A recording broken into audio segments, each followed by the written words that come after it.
what I've heard. All right, we're All live. right, we're going live. We'll call the meeting to order at 7:04. We do have a quorum. I'm going to take a quick roll call here. We have George Serenides, Greg Burnett, Tom Keegan, Lisa Shanahan, and Dominique Johnson, and Manny Langella of the council. We're going to do the approval of June 25th, 2020. Would anyone like to move the minutes? So moved. All right, George Serenides, move the minutes. Any discussion, corrections, omissions? All in favor of the minutes? Manny, looks to be unanimous. Manny, are you a yay?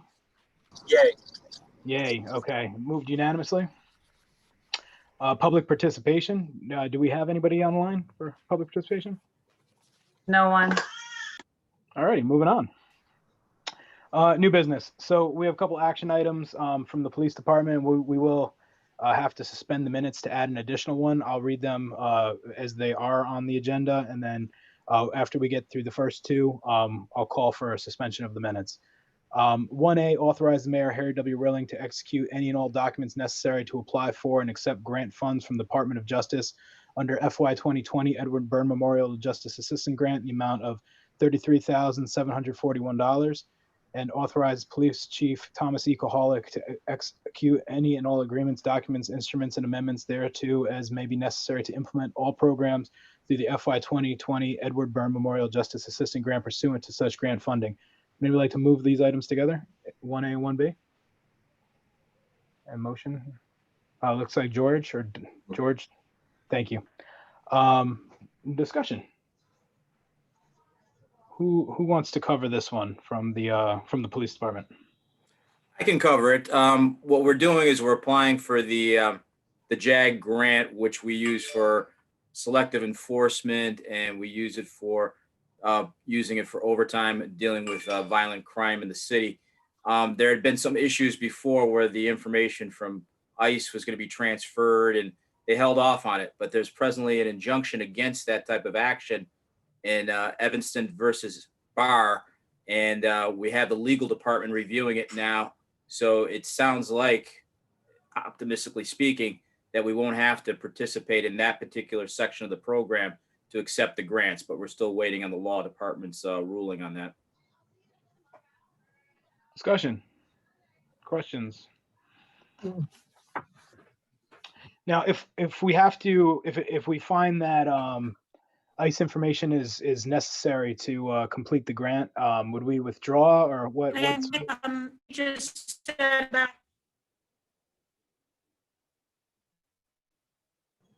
I think what the deputy chief We would not will apply for the grant. And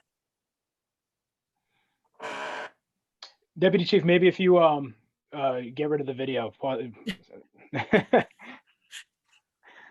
might help. Audio only. I don't know. All right, try. So There you are. Sounds better. We can withdraw the grant, yes. there we go. Okay. So yeah, we're applying for it. We will not accept it should the law department decide that that we would have to abide by those. I got most of that. Deanna, I think we need to get the IT department in our next meeting and get the deputy chief some better, maybe a hotspot or something. Yeah, I could tell her which one I have. I use one for those purposes. Communication is key.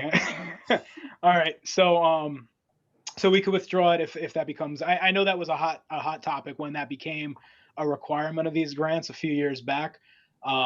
So is there any other questions around this particular item? Straightforward. All right, so let's. The item was moved by George. All in favor?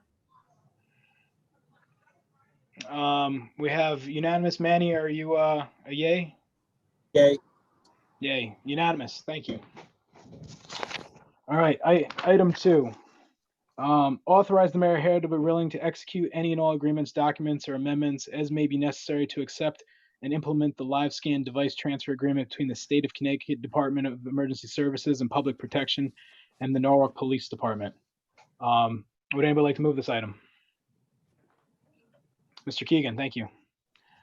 And would who's able to speak on this one?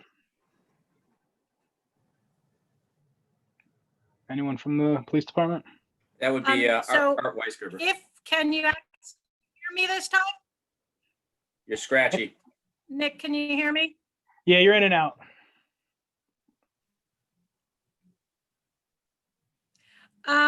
This is basic our fingerprint system.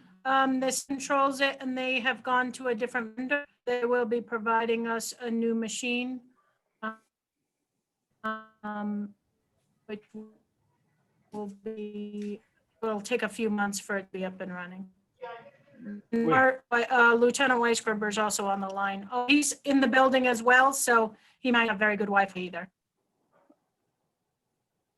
You may be muted. We can't hear you, sir. He's not muted, but I don't know if your mic is connected. How about now? Better. Very low. A little quiet, Better. but better. All right, let me talk I'm louder. gonna then. try to call in. How's that? Perfect. Okay, so basically the state of Connecticut Commissioner of State Police runs the fingerprint system and the AFIS system in the state of Connecticut for all police departments. We had another vendor that they had used for the last 20-something years. They've ended the contract with them, and they've contracted with a new company called Ademia, who's used in about 9 other states and used by TSA. So they're transitioning all the police departments in the state of Connecticut over to new live scan machines, which are the machines in the booking area when you get fingerprinted and arrested, and they connect to the state and send the fingerprints up electronically by state statute.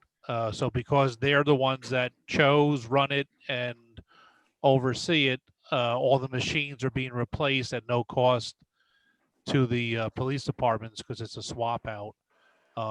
There'll be some minimal cost in annual maintenance, like the tech support for the machines are like 24/7, and for compatible printers. And that's it.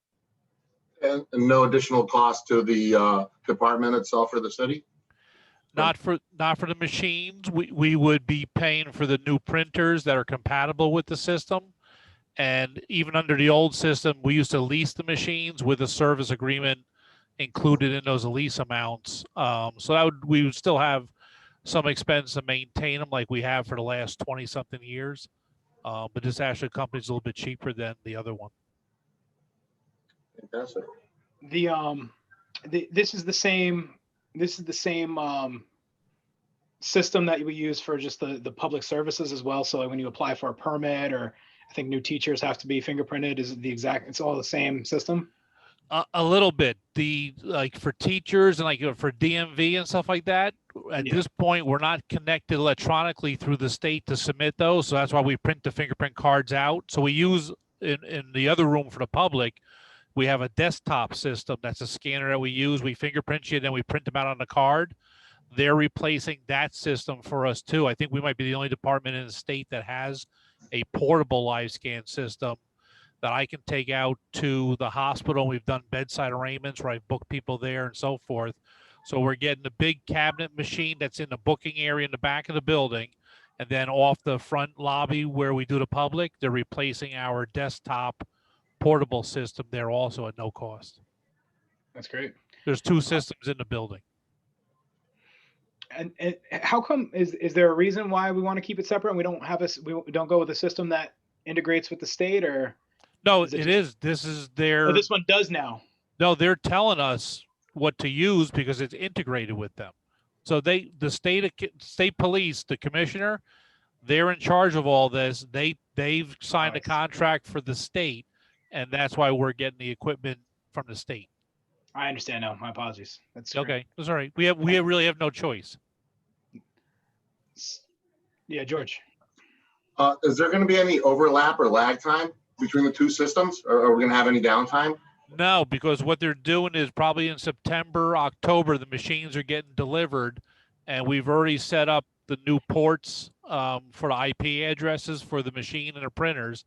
It's going to be put side by side down in a booking area and put into his own ports.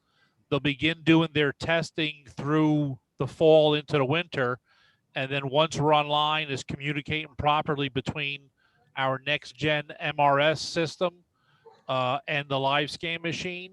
They'll do the test. Once we're up and running on February 1st, they're hoping to go live at 12 a.m., where we'll simply just turn on the new machine and log off of the old one. Awesome. Any other questions? Okay. We move the item. All in favor? All right. Manny? Yay. Unanimous. Now we do have another item. We'll need to suspend the minutes. Do we have a motion to suspend the minutes? Mr. Saranides? Thank you, Mr. Chair. Would you, do you have the motion? Would you like to read that in? I do. I'm going to put item 3 and 3A together. Item number 3, authorize the mayor, Harry W. Rilling, to execute any and all documents necessary to apply for and accept grant funds from the Connecticut Department of Transportation under the fiscal year 2021 Distracted Driving High Visibility Enforcement Grant in the amount not to exceed $50,000. Item 3A, authorize the police chief, Thomas E. Kahalik, to execute any and all agreements, documents, instruments, and amendments thereto as may be necessary to implement all programs through to fiscal year 2021 Distracted Driving High Visibility Enforcement Grant pursuant such grant funding. Okay, so just point of order, quick vote to suspend the minutes. Oh. Manny? Yay. All right, unanimous. And now we have a motion, Georgia, was motion on the table as read in. So a little out of order there, I'm sorry, but discussion. I'm familiar with this. We've approved this a few years in a row now. Is there anybody that has questions on the item, or is there anybody from the police department? Just a quick overview. I'm sure. What we do is, unfortunately, with the pandemic, they put out the grant to be applied for yesterday. They want it in by September 8th, so we're going to be working on it tomorrow to meet that deadline. Our amount went up by approximately $4,000 from what we got last year. So we'll be using the money to do selective enforcement for the cell phones and distracted driving. And we'll be hiring our officers usually at 8-hour shifts in specific locations, high traffic areas that we've had problems in the past with for accidents. And we'll put them out there, and then we'll usually do an 8-hour shift of nothing but selective enforcement. Thank you. Discussion. Just for clarity to the group, the selective enforcement is not speed traps, right? That's something different. No, Nick, this is specifically targeted for people on their cell phones or using devices, being distracted from just doing their regular driving. It's not, the focus is not speeding. Thanks, sir. Any other questions on the topic? Mr. Saranides. And Lieutenant, this is like you said, we've done this in the past years. It's helped out dramatically, stopping all the distracted driving. I don't know for the new council people, if you want to just give them a little bit of a history lesson on how much of a difference that's made with all the problems we've been having with distracted driving. Well, actually, we've been doing it for several years, and what it's doing now is people are actually, it's actually getting better. It was like with the issues as far as like drunk driving, people started noticing the enforcement and decided to take Ubers, and that cut down a lot of it. So the last couple of years, we've made the car stops, but we haven't, it's actually kind of declined with the amount of people we were finding on the cell phones. When I did this and when I was out there several years ago doing it, you know, you could pretty much see every other car, somebody was on a cell phone talking. Now people have kind of gotten the message where they want to go hands-free. They try not to drive while talking on the phone, but we still have it. It's still an issue. We try to address it through this, and it's been a successful program. Thank you. With distracted, when there's a distracted driving shift, do we notify the public and say that officers are out looking for this like we do with high speeding areas? It's not mandated by the grant, but in the past, we've put out on Twitter that the month of August that we're going to be focusing on distracted driving. And we'll do it on the Facebook, put it out there that we have the distracted driving. We've got some graphics and some stuff we can put out for that. So it's not really a genuine surprise. Plus, usually it goes in, they'll do it for 2 days in a row, another 2 days in a row. And the people will see the marked police cars out there in those particular areas. So it shouldn't really be a surprise. But what I'll do is I'll talk to our community police division. We'll actually have them put some stuff out about distracted driving, because we're just finishing up with a wave right now. We'll be done at the end of August with it. The way the grant is set up, we'll be also utilizing this in October. So I can put something out at the beginning of October also. That's great. Thank you. Mr. Langella, were you trying to speak? I'm sorry. No, I was just saying thank you for the history on the selective enforcement. I was just thank you, Lieutenant. You're welcome. All right. Any other questions? All right. Motion on the table. All in favor? Manny? Yay. Unanimous. Thank you. Thank you all. I think that was the last police item. We're moving to the discussion item with the health department. The discussion item is as reads, and I don't know that it printed into the next page. Nope, single page. Grant funding for enhanced detection, response, surveillance, prevention of COVID-19. Is that the whole I didn't print. Okay, excellent. Yeah. Good I'll pass evening. it over to you. Good Quickly evening. to the point. everyone. So I wanted to provide you all with an update. The Connecticut Department of Public Health put in a funding application to the CDC related to epidemiology and laboratory capacity and enhancing detection, response, surveillance, and prevention of COVID-19.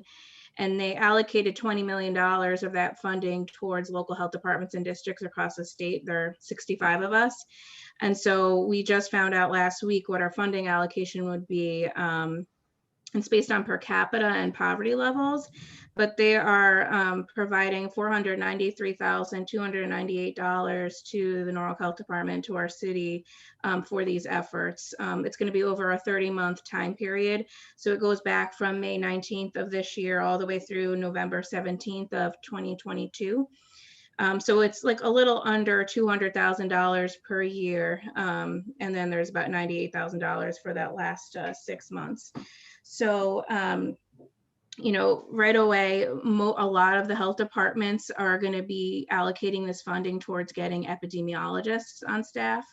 I've been hearing, so we were fortunate to have the mayor and the city support a temporary epidemiologist position. That's for 6 months. That's out for posting now.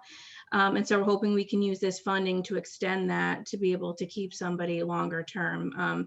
This has really demonstrated the importance of having an epidemiologist on staff. It's really a critical function of public health. So I'm really excited that we're receiving this funding, and we're going to be putting in our proposal to the state to support that effort, as well as contact tracing. So we've been relying on some volunteers. At the beginning, we were so fortunate to have the public school nurses to be able to support this, and our existing staff. And so we've had some other volunteers, and we've had to use our own health department staff. They're fulfilling multiple functions throughout this pandemic. So we're really happy that we're going to be able to use some of this funding to be able to pay contact tracers to do that work. So I just wanted to give you all that update. I'm working on the application now, so I'll be providing more details as we have it moving forward. But just wanted to give you that exciting news. We're really, really happy about it. That is great. Thank you. It's fantastic. Yeah. Deanna, Discussion. Deanna, just one quick question. Say by some miracle they come up with a cure, right? And this is all gone in about a year or so. What happens with the remaining funds of the grant? Does it? So it is for, so the stipulations for the grant right now is that we can carry over between the years. So we know that the funding ends November 2022, but we can carry over each year. But right now we're preparing for vaccination. We don't exactly know when it's going to come, but we think this work is going to be continuing, and even if we hope we find better treatment, but for right now, there's a whole host of activities that we can use to spend the money on. So contact tracing, as I mentioned, epidemiology and surveillance. We can use it for health promotion activities, using it to coordinate and engage with our partners. So it's a very broad funding mechanism, so we can adjust as we need between the years. That's fantastic. That's great. Any other questions? Ms. Johnson. Thank you. Deanna, thanks. This is great news. And it's making me it's reminding me of how we have been in talks about looking at the data of the breakdown of cases of COVID. So I assume that's going to be a part of the scope of the work. You're nodding, so I'll stop asking my question. I am so excited. I can't tell you how excited I am to be able to really dive deeper into this data, and to be able to provide everyone with all that information. And I've been doing what I can. I've been doing the data analysis, and obviously we have the state health department epidemiologist as well. But to have someone local who can really focus and concentrate on this work is like really, really exciting. So yes, absolutely. So keep any ideas you have in mind of different analyses you're interested in seeing, and let me know, because we'll have somebody who will be able to do it for us. That's phenomenal. So we can see breakdowns by SES, race, ethnicity, location. That's fantastic. Great. Thank you so much. Mm-hmm. Any other questions? I think it's Westport. They're using I think I read that they were using drones. Is that something that to check temperatures? First of all, is that a thing? I feel kind of creepy asking this. And is that something that we've looked into? Is there a benefit there? Yeah, Nick, I haven't heard that. I can follow up with my colleagues in Westport. Yeah. That'd be great. Yeah. They talked about it for a couple minutes, and that was stopped. They thought it was an invasion of privacy. It never, the term or phrase, it never got off the ground. Okay, fair enough. I'm kind of glad I asked. Any other discussion on the topic? Questions? Excellent news on behalf of the Finance Committee. Thank you. Yeah, no, that is great news. All right, so we have a motion on the table. All in favor? All right, Manny?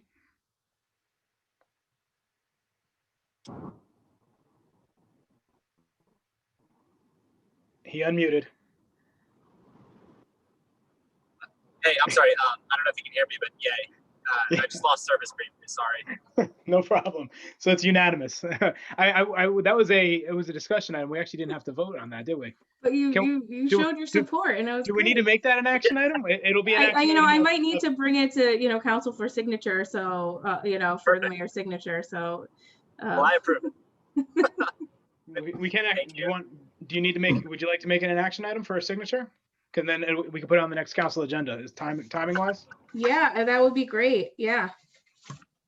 So the wording would be execute any and all documents to apply for and accept funding for the enhanced detection, response, surveillance, and prevention of COVID-19 funding from the Connecticut Department of Public Health. Is everyone comfortable with that as an action item? Yes. Okay. Yes. So motion to move the action item as read. Motion. Andy Langella. There's a lot going on the screen right now. Hands are popping up, going down. Manny pops in. All right. So I think we have a motion, and we already voted, but for the sake of it, we're going to vote for the item as read now. So that was the motion to approve the action, to put the action item on the agenda, and this is the approval. So as read, all in favor? Mr. Burnett, are you frozen? I I'm not actually on the committee, so I don't get to vote.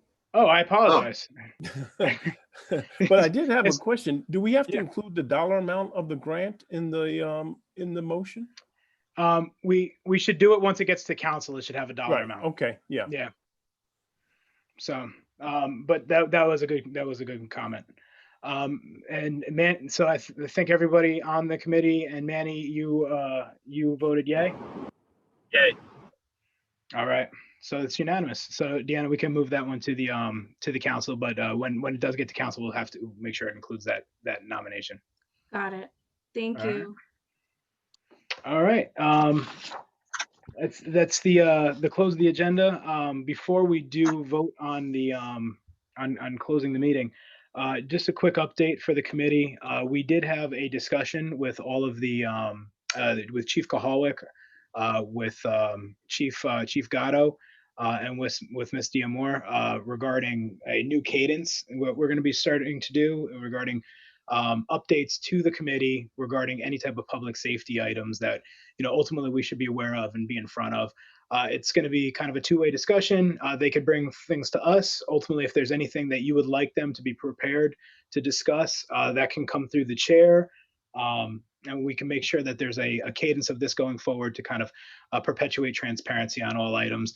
And then ultimately, we want to be able to identify and provide accolades to and really pass the information back to our constituents of the good work the emergency service departments are doing. So there's a lot of stuff that's been going on lately, and everyone's kind of in a silo, so we don't get to see the good work. But I think there's a great opportunity here to offer some transparency there. So that cadence is going to start in the September meeting.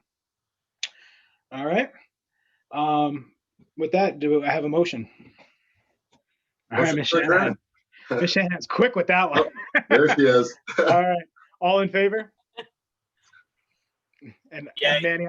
Manny's agreeing. All right. Have a great evening, everyone. Thank you. Have a good one, everyone. Thank you. Thanks, everybody. Thank you. Good night. Good Good night. night. You will.